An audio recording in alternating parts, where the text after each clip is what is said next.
Hey, yo, what's happening, y'all? This is Big L. Just got a little frustrated today. Just because of the news, because of, things I keep seeing in the news. People keep talking out of the side of their face about the current situation, current life that everybody's dealing with right now. Even the George Floyd situation, as far as how he died. Actually, this video, I've made this video 6 times now, and it keeps going like way long, like 30 minutes. It's like, this subject, it hits me hard because I'm not that old. I'm only 41, so I still consider myself a young black man, but I have a 1-year-old son, and I worry about him as he grows up. What is he growing up to? It's frustrating to hear and continue to hear people like Candace Owens want to talk about someone's past and try to dredge up, or just kind of talking out of the side of her head about people that are being killed. And unarmed men that are being killed, black or white. In this case, it's black men, but no one deserves to die like these men have been dying and have been being killed. There's nothing in this world that could tell me that you deserve to be basically smothered to death in the middle of the street. There's nothing besides, the obvious, mass murders or messing with children or something like that. You might deserve to get beat up pretty good, but to be just murdered like a dog in the street. Number one, with Candace Owens, I honestly, I have no respect for Candace Owens, especially after Ahmaud Arbery and how she tried to pretty much pin it on him as the reason why he got killed. There's a group of people in this the society that believe that they are entitled to do certain things without any repercussion. You feel that just because you see me, that you are entitled to question me. You are entitled to stop me in the middle of the street and interrogate me when you are no one. If you are not a police officer and you don't have probable cause, you have no right to stop me. You have no right to interrogate me. Just like the George Zimmerman situation, Trayvon Martin. He had no right to stop Trayvon Martin and ask him anything. The police even told George Zimmerman, go home. Situation with Ahmaud Arbery, police asked him the same thing. Did you see him doing anything wrong? No. Go home. Mind your business then. You want to watch him, watch him. But to chase someone down, try to box them in, confront them, you got the gun. It's like George Zimmerman had the gun. Trayvon Martin didn't have a gun. You cannot be the aggressor and then claim to be the victim in those situations. What a lot of people are missing right now is there's far too much going on against one particular race. And then the people who are the perpetrators, the ones that are killing folks, are constantly being let off.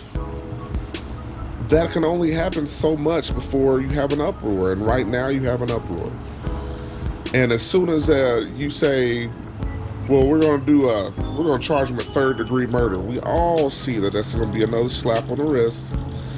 And even now in the news, you're trying to say that he couldn't breathe because he had coronavirus. Come on, man. Really?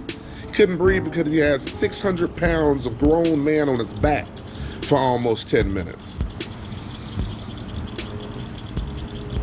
The biggest part that hurts me, it hurts my heart and my soul, is the fact that there's no compassion at all for a black man that was under your knee. You felt his body go limp. You felt him twitching, then you felt him go limp, and then you stayed there for another couple of minutes. You have no compassion. You can look at this, at the police officer's face. No compassion at all whatsoever. None. It hurts. It hurts and it's sad.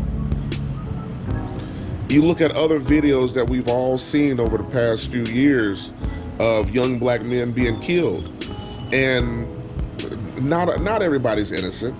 You know, not everybody's 100% innocent, but no one deserves to die like everyone has been dying.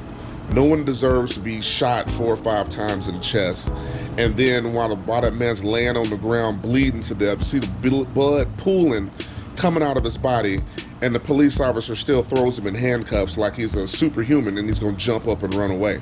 You got 4 bullets in your chest and you're dying on the ground. There's no compassion. If you can shoot someone and then put them in handcuffs and then stand around and talk,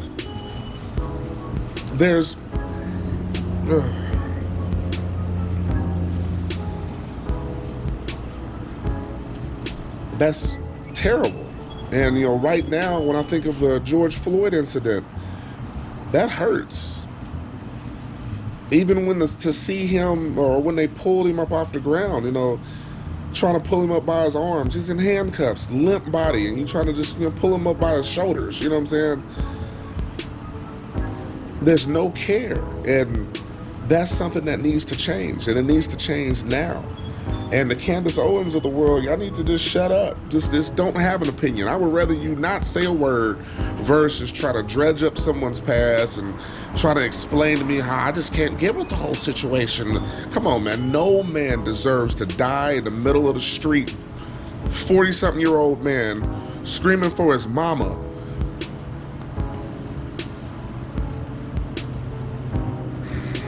With other people begging the cops around the situation to get up off of this man. The man can't breathe. Look at him. He's passed out. You know, where's the compassion at? Where's the care? Where's any of it at?